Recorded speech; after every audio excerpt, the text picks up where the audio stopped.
dikkati na la am démb yem sokuro Walf Quotidien naan kon mar day taali Tribune yéen a kaay naan kon catastrophe kay la dañoo ŋang ba yaakaar ne dañuy dugalal dankub ceeb ñu ne ñu ñepp leen waaye yéen a kaayub dee média bi naan man tee ngaa teg sa loxo foofee ba fin temps na xool yi féex ba fin temps ndax xool yi fi mu ne dafa naqari yéen a kaayub dee média bi naan man en attendant ngay dem ca kaan ba ma xamal la ni nag assemblée nationale daal dinay accélérer la cadence ñoom député yi daal dina ñuy woote ab séance plénière ni ki ëllëg commission d'enquête parlementaire moom la parti démocratique sénégalais bëgg daar Turbine naan man ma ngay ñaaw ndax juge bii di Cheikh Ndiaye te parti démocratique sénégalais daal di koy tudd ci coowal ger gi nga xam ne daal dinay am te conseil constitutionnel daal dinay porter plainte waa parti démocratique sénégalais Le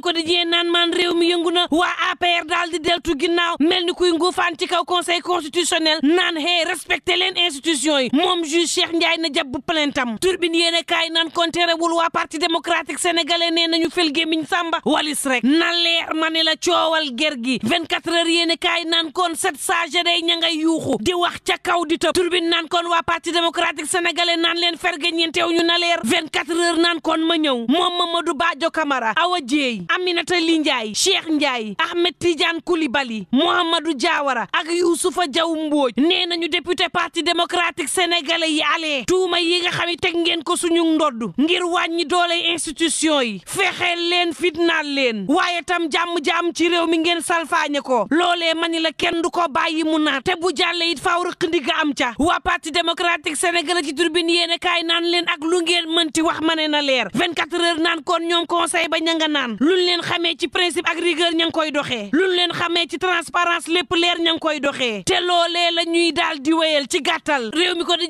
ne ma 7 sages nee nañu démissionné wu ñu tey démissionné wu ñu ëllëg waa parti démocratique sénégalais ci Turbine yéene kaay naan leen ak lu ngeen mënti wax na leer l'info naan kon tuumaal ngeen plainte nañ teg ci jël ay kàddu teg ko ci seen ndoddu te naan leen pouvoir judiciaire dafa moom ca gël guyam mënta gàllab mbagam pouvoir législatif ak exécutif te lépp loo xam ne jël nañ ko ni ki dogal dem leen ngeen xool ko nag ci yoon te bañ ko xool foofee ndax daal yoon la ñu daal di topp waa parti démocratique sénégalais ci Turbine yéene kaay naan leen na leer plainte communiqué ci yam na leer la am conseil constitutionnel mani la na ko assemblée nationale lañ bët laas yéene kaay naan 7 sages yaa ngi naan leen mbafe naan waa parti démocratique sénégalais doy na yéene kaay bi naan man waa parti démocratique sénégalais naan leen noppi wuñu te duñu noppi tànk mbir mi leerul te it jël ab leçon de droit jébbal ko waa union des magistrats bu réewum Sénégal Turbine yéene kaay naan man nee woon naa la réew mi jax na Walf Quotidien naan kon juge yi day armé wu nañ ba dëgër fas yéene soobu ci guerre beeg parti démocratique sénégalais booba waa parti démocratique sénégalais ña nga mel ni ñu naan leen dawun ca yotaa guerre bi kay nañ ko guerre dëgg gi daal di leer libération yéene kaay naan ña ngay xuppu ñoom 7 sages akub plainte waaye tam akub communiqué Guy Marius Sagna mel ni ku naan ñooyey ndax la ma dugal ci proposition yépp dañu ne ko acam parti démocratique sénégalais def benn ñu daal di ko koy nangul ñoom PDS ci Turbine yéene kaay naan xanaa doo leen dégg na leer l'enquête naan kon ña nga jëm ci crise boo xam ne diggante yoon ak politique lay daal di laal loo xam ne mësta am ci réew mi l'observateur naan kon lii xeeñ ci réew mi neexul lii xeeñ lan la lii xeeñ neexul ndax nag ba ñu ko riigee ci assemblée nationale texte bi day dañu koo daal di adopté daar benn nit moo ca àndul yéen kaay futur média bi naan bu ngeen nee kon lii xeeñ neex na fu ngeen ko jëlee Turbine yéen kaay naan kon réew mi yëngu diggante nguur gi APR ak yoon ña fi nekkoon benn daal di lonkonte mbagg su doon cib sëye ñu ne mbëggeel gu doy waar moo dox seen diggante waaye mbir mi yàgguta neex ndax mbagg yi wekkante nan ku ne jaar sa yoon ku ne tuumaal sa morom te naan na leer Sud Quotidien mel ni ku naan ko déet waa APR ña nga naan bu leen tooñ conseil constitutionnel de El Assane Sall naan kon dama ne la nga déglu ma gannaaw naxa saale gi ma ne la waa APR ak yoon seen diggante daal di neex ba mel ni mburoog soow tey ji nag diggante yooyee moo daal di ñagas Mame Ngor Ngom ci yéenekaay bi naan te waxtu yu njëkk yu deuxième alternance ci réew mi nguuru président Macky Sall ñoo doon ji nguuru président Abdoulaye Wade ne dafa amoon ay bien mal acquis daal di ñaabar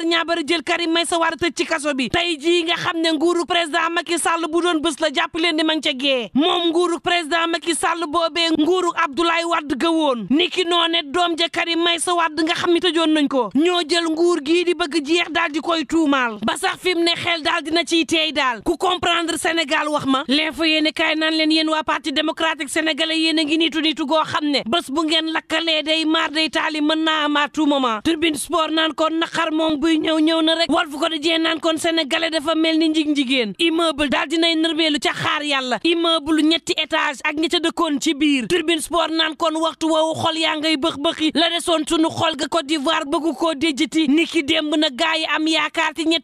ñetti ndam yoo xam ne am nañ ko Côte d'Ivoire ñëw nërmeel nu foofee ca Yamoussoukro Libération naan kon daanaka àdduna gu tukki la mbir mi daal di bëx-bëxi Aliou Cissé naan leen fi mu toll nii ñëpp am mbetteel waxtu wi nag du waxtu wax sama ëllëg ci équipe nationale L'Enquête Quotidien naan kon sunu gaynde yi day daanu nañu te ba nii guerre sax faf danoo yóbbu